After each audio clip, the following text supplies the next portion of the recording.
Hi guys! So, good afternoon, no? Ngayon, naisip ko gumawa ng video na to para makapanood kayo. Masasabi ko, I suggest this video for those who have hair fall, totally damaged, sunog, kinky. Sila yung pinaka-main, alam mo yung target ng video na to.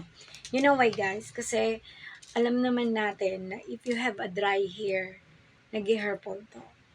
Yun yung mga tipong ganito na. Yan niya. Diba? Wala na siyang buhay. Pangalawa, totally damaged. Ano ba yung word na totally damaged? Kinky. Sunog. Kasi malalaman mong kinky or sunog ka guys, yung pagtuyo siya, sobrang lambot niya. Tapos kapag natuyo na siya, ang tigas niya.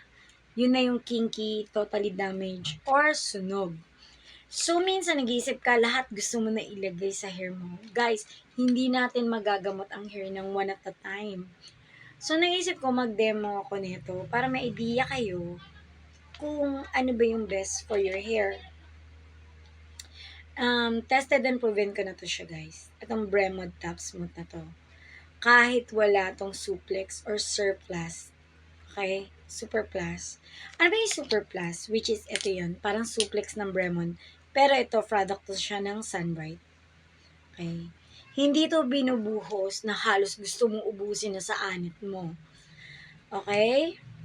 Magtutulong to sa inyo para mabigyan ulit ng life yung hair mo. Now, naisip kong gumawa ng video na to kasi ito yung best day para sa video na to dahil I have dry hair. Look at this guys. Kinky, hindi sumusunod, buhol-buhol talaga siya. As in, nag-shampoo lang ako. Walang conditioner.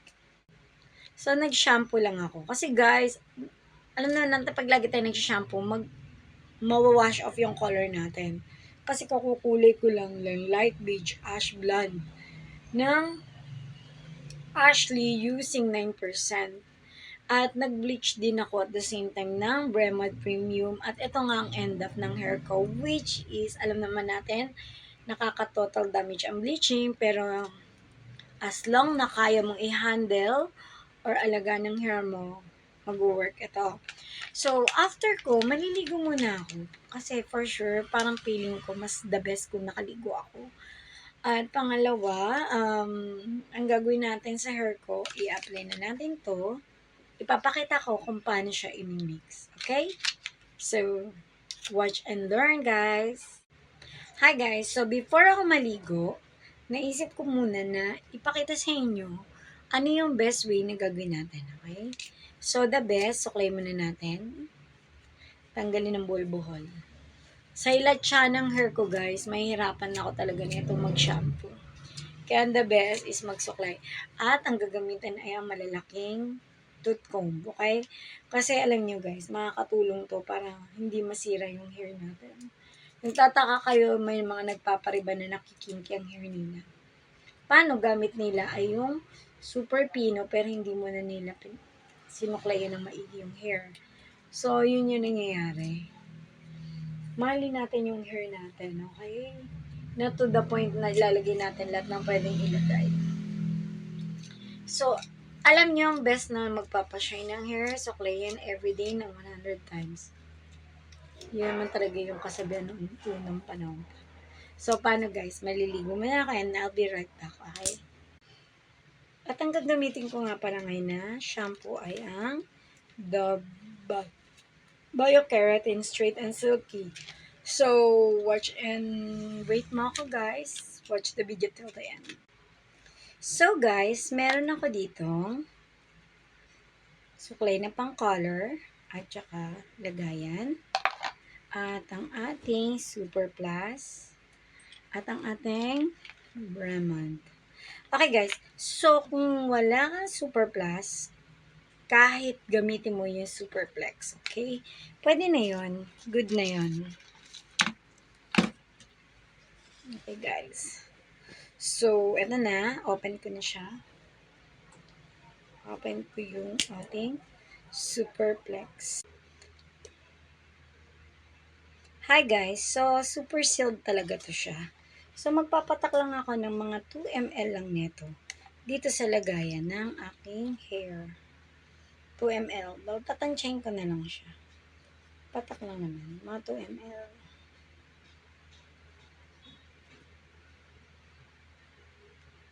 Okay, okay na yun.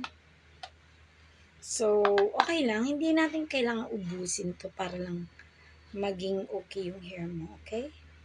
So, ingatan natin siya. Diba guys, nakapaglagay na tayo ng 2 ml. So, maglalagay naman tayo ng Bremod. Dito natin siya bubuksan. So, ang plano ko, hindi siya ubusin. Okay? Kalahati lang. Para lang malagyan yung lahat ng hair ko. Ang kulay niya guys is yellow. Tapos guys, meron din akong disposable gloves at disposable na hair cap. Okay? So, ngayon, nalagay ko na yung kalahati ng Bremod. Okay? So, pero feeling ko dadagdagan ko kasi makapal talaga tong hair ko guys eh. Para mas ano ko siya na marami. Kasi parang konti niya. Okay, yan na. So, imimix ko na siya. Ito na siya. Mix ko siya doon sa aking nilagay na 2 ml na Super Plus. Okay? Hindi mo kailangan super dami. Guys, ang bango niya. The best siya. Look at this. Yan lang yung laman niya. Hindi mo kailangan madami. So, ngayon, yan, na-mix ko na siya. Ang gawin naman natin ay suklayin natin ang ating hair. Lagi tayo mag-start sa dulo. Ang dulo. Para sa ating hair.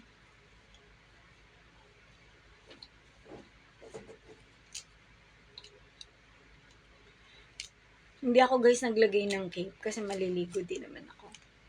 Maya-maya. So, hindi na ako nag-abala. Ibababad ko lang siguro siya ng, pwede na mga 30 minutes. Hindi naman kailangan ng sobrang tagal. As long na, pero mas matagal, mas maganda. Guys, hindi ko to pa-planchain after para less damage yung hair ko. Kasi ang kailangan ko makarecover ngayon yung hair ko. Sa mga nilagay kong gamot. Okay. So, ito na. Maglalagay na ako ng ipit. So, yun guys. Nagtali na muna ako para masuklayan ko ng maigi to. Laging susuklayin ng maigi ang hair. Talagang kailangan ng time. Tingnan natin ngayong ibang gumawa nito para sa atin. Para mas maingatan natin. Mas dahan-dahan, mas less split ends. So guys, maglalagay lang ako neto ng paganyan.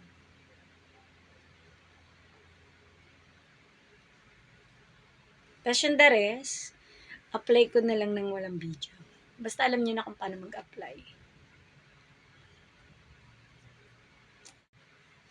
So guys, nakapaglagay na ako lahat sa buko at sisimutin ko na. Imagine mo may tira pa rin siya. Hindi ko na ako nagdagdag guys. So ngayon, lahat ng tira, dahil ang total damage ko is yung dulo. Sa dulo ko maglalagay. Usually kasi yung dulo ng hair ko yung patay na patay. Kasi syempre, regrowth natin, maganda pa yung hibla niya. Kasi as in, bagong hair lang yun siya. Pero yung mga nasa gitna na, yung mga hair shop natin, yan talaga yung dead na. So, kailangan nating i-repair. Yan siya.